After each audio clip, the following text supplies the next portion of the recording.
Hello everyone, I hope you're all doing well. For the Days of Play 2025, Sony has announced the PS Plus games for the month of June. So the 4 games you can claim starting from June 3rd until July 1st. So as usual, once they're out, I advise you to claim them fairly quickly, because once claimed, you can access these games whenever you want. The only condition is to have an active PS Plus subscription. With Days of Play, they are also adding bonus games to PS Plus Extra and Premium, so if you're subscribed to these PS Plus tiers, make sure to watch the entire video. By the way, thank you so much. We're approaching 1,000 subscribers on the channel. It's really huge. So if these videos interest you, don't hesitate to subscribe to my channel. I make a video every time there's new info on PS Plus, and I'll also start making them for Game Pass starting in June. It's a good way for you to stay updated on your subscription content. So for the PS Plus Essential games for June, we start with NBA 2K25 on PS4 and PS5, a basketball simulation game released in September 2024. It's the most recent installment of the NBA 2K franchise, which, like every year, immerses you in the world of basketball with an immersive experience and a wide variety of game modes. In NBA 2K25, you'll find the My Career mode, where you'll create your player and guide them in their ascent from rookie to NBA legend with cinematics and choices that will influence their career. The My NBA mode, which allows you to manage an NBA team through different eras. My Team, a mode similar to FIFA's Ultimate Team. The W, where you play as a player in the Women's League, the WNBA. And the Eras mode, where you'll relive legendary basketball moments. And of course, all the usual exhibition modes and such. As usual, it's a game packed with content that should last you a while if you haven't started it already. So if you're a basketball fan or just a sports fan in general, don't hesitate to try it. But I'm warning you right now, if you're into trophy hunting, be careful. The game's Platinum Trophy is impossible to obtain if you start the game now. Next, we have Alone in the Dark on PS5, a reimagined version of the classic of the same name released in the 90s. The story takes place in America in the 1920s. Emily Hartwood hires private detective Edward Carnby to investigate the disappearance of her uncle Jeremy. Their investigation leads them to the Derceto Manor, where supernatural forces and secrets await them. The game offers 2 distinct campaigns depending on the chosen character, with specific cinematics and levels for each. Alone in the Dark is an action-adventure/survival horror game in third person set in a Lovecraftian universe. It places a huge emphasis on exploration, with linear levels where you search for keys, objects, and clues to solve puzzles. Here, the Derceto Manor serves more as a main hub compared to the original, which you'll use to travel to specific new areas based on the story. Gameplay-wise, Alone in the Dark offers a fairly simple combat system, which could actually be compared to the RE3 remake, with the ability to dodge attacks, use some melee or firearms to defeat enemies.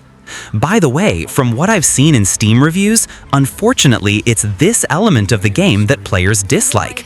The gameplay is reportedly very slow and suffers from quite a few bugs.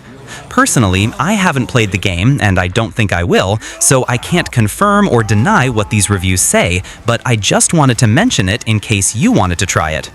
In any case, if you like survival horror type games or the Lovecraftian theme, for example, you should enjoy it. In terms of playtime, it's about 15 to 20 hours of gameplay, with 2 campaigns that each take 8 to 10 hours to finish. And for the Platinum, it should take you about 20 hours if you follow a guide, which you'll probably end up doing given there are 18 missable trophies. The third game of the month is Rush Cyberfunk on PS4 and PS5, an action and platformer game released in 2023, which is also heavily inspired by Jet Set Radio. In a futuristic world where style is king, you play as Red, a young street artist who, after losing his head, gets an artificial one and joins the Bomb Rush crew. Together, they seek to conquer the 5 districts of the city of New Amsterdam by creating graffiti, facing other gangs, and foiling the plans of the anti-graffiti police. Gameplay-wise, in Rush Cyberfunk, you'll freely roam the districts of New Amsterdam using rollerblades, BMX bikes, or skateboards to perform tricks. And as I said earlier, the game's objective is to take control of the city's 5 districts. To do this, you can create graffiti, which will also increase your reputation, and you'll also face other gangs in style duels. The game also places a strong emphasis on personalization, with many characters to unlock and customizable clothes and equipment. In short, it's a very good game that was well received, whether for its very satisfying gameplay or its really cool art style. And if you liked games like Jet Set Radio or Sunset Overdrive, I'm sure you'll love Bomb Rush Cyberfunk, so don't hesitate to try it when it comes out on PS Plus on June 3rd. In terms of playtime, it's a fairly short game with a main story estimated at 8 hours, and its platinum should take you 25 hours. To finish these PS Plus editions, we have the expansion The Final Shape for Destiny 2. This expansion marks the conclusion of the Destiny saga, and in it, the Guardians penetrate the pale heart of the Traveler to face the Witness, the main antagonist of the franchise. This expansion adds a new subclass, the Prismatic, which combines light and darkness powers to create hybrid builds, new supers, 1 per class, a new enemy type, the Dread, and additional activities like a new raid, new dungeons, etc. In short, plenty of content for at least a dozen hours of gameplay. First, on PS Plus Extra, we have Another Crab's Treasure on PS5, an action-adventure Souls-like game released in April 2024, in which you play as Krill, a hermit crab whose shell has been confiscated by a loan shark for unpaid debts. To retrieve it, Krill must explore an underwater world overrun by human waste, where discarded objects become coveted treasures. Another Crab's Treasure features a real-time combat system inspired by Souls games, with dodges, parries, etc., but also with a special attack system called umami techniques, which allow you to launch special moves like the shrimp punch or the glass shard attack, for example, while consuming a resource called umami. As you progress, you can improve your abilities and stats with objects like cans, toys, etc., which you can use as shells, and which will grant you different shell spells. Each of these shells has limited durability and can break under enemy attacks. Anyway, if you like Souls games or similar genres, I suggest you try Another Crab's Treasure, which is actually available right now on the Extra catalog. In terms of playtime, the main story is estimated at around 15 hours, and for its platinum, you'll need about 20. Next, we have the famous Skull and Bones, the incredible quadruple A from Ubisoft, released in February 2024 on PS5. It's an action-adventure game set in a world inspired by the Indian Ocean in the 17th century. You play as a pirate seeking glory, and you'll complete contracts, raid merchant ships, and build your reputation with the goal of becoming the king of pirates. Skull and Bones primarily relies on naval combat, with complete management of your ship, steering, speed, sail type, etc. You can equip different types of ships according to your playstyle, with some ships being fast and agile and others being more balanced. You can customize your ammunition, armor, and weaponry based on the combat. The game offers progression based on renown. By completing contracts, pillaging colonies, or defeating other captains, you'll gain resources and reputation, which will unlock new equipment, crafting recipes, and new upgrades. Of course, the game is much cooler to play in co-op. You can explore and pillage solo, but also form squads with other players to face AI and other captains in PvP. So the game was very poorly received upon release, but over time, it seems to have improved a bit. I'm not saying it's excellent, far from it, but I think if you enjoyed games like Sea of Thieves or other similar titles, you might have a good time with it. And by the way, it will be available for download starting June 2nd on the Extra catalog. Playtime-wise, it's quite complicated to estimate. There's a campaign that, from what I've seen, finishes in 10 to 20 hours, and the platinum would take about 30 hours.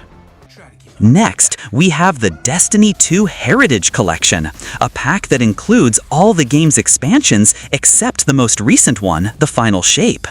In this pack, you'll find the expansions Eclipse and the Witch Queen, and the packs Beyond Light, Shadowkeep, and Forsaken, which are basically premium expansions containing the main expansion plus other bonuses. Anyway, if Destiny interests you and you're subscribed to Extra or Premium, it's the perfect opportunity to start. Now that you have access to all the game's content, the final shape with PS Plus Essential, and all the rest starting June 4th with this pack. And even if after all that you want more, the next expansion, Echoes, comes out on July 15th, but you'll have to pay for that one. To finish with Extra, we have GTA 3 Definitive Edition on PS4 and PS5, a remastered version of the classic initially released in 2001. In this installment, you play as Claude, a criminal betrayed and left for dead who arrives in Liberty City to seek revenge. And I think we all know the GTA formula. The gameplay mixes arcade driving, third-person shooting, and a mission system accessible from different contacts in the city. And although GTA 3 has aged a bit poorly, this version modernizes the game with controls closer to GTA. On the premium side now, we have 2 games that will be released on June 5th on the Classics catalog. First, Myst, an adventure and puzzle game initially released in 1993, then ported to PS1 in 1996. It will be ported to PS4 and PS5 via emulator, and as usual, it will launch first in its American version, so in English. If you don't know how to change the language of emulated games on PS, I made a short video on the subject. The link is in the description. In Myst, you play as an anonymous character called The Stranger who discovers a mysterious book named Myst. By touching the image inside, they are transported to a strange island filled with enigmatic structures, forgotten machines, and books from other worlds called Ages. The story draws you into a universe where 2 brothers trapped in books vie for your trust, while a father with unclear intentions lurks in the shadows. Through the Ages of Myst, you'll have to understand what happened and, most importantly, who deserves to be freed. The gameplay is entirely based on observation and reflection. You'll need to activate mechanisms, reconstruct logical sequences, decipher symbols, and explore the environment from every angle. I just want to specify that the game received a remake in 2021, but the blog doesn't specify which version we'll get on PS Plus. So I assumed it's the old version given the cover they used, which is closer to the original's art style, and also because we're talking about the Classics catalog. But in case it's the remake we receive, the experience doesn't really change, and it remains a very, very good game. In terms of playtime, the game's main story finishes in about 6 hours, and as usual for these games, we don't have info on a potential trophy list, but if there is one, I'll pin a comment to specify it. The second premium game for Days of Play is Riven, the sequel to Myst, which was released in 1997 on PS1 and will also be ported via emulator to PS4 and PS5. As I said, it's the direct sequel to Myst, and here Riven puts you in the shoes of the same character, called by Atris for a crucial mission: save his wife Catherine, imprisoned in a decaying world controlled by his father, Gen. You are sent to Riven, a volcanic archipelago with unique architecture and filled with mysteries. This age is unstable, ravaged by Gen's tyrannical power and a civilization on the brink of collapse.